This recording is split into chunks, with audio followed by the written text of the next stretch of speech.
How to change caption language on YouTube app? Are YouTube videos caption being displayed in the wrong language? Then on this video, you can easily change the caption language on YouTube in fast and easy way. So make sure to watch the video till the end so that by the end of the video you will learn how to do it. First thing first, open YouTube app. Then make sure to log in on your YouTube account.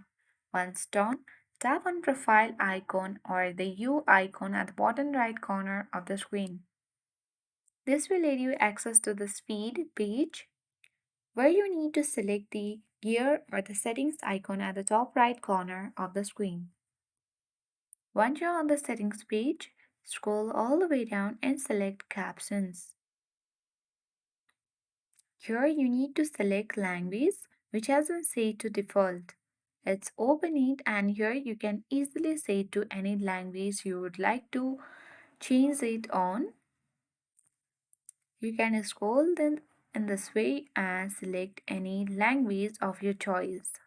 Suppose if you would like to set this language on Hindi, you can select the small circle in this way and set as Hindi. Now caption will be shown on the Hindi language.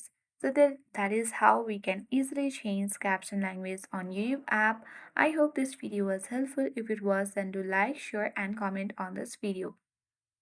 If you are new to our channel, then do subscribe and press the notification bell so that you won't miss any updates from this channel. Thank you for watching and see you in the next video.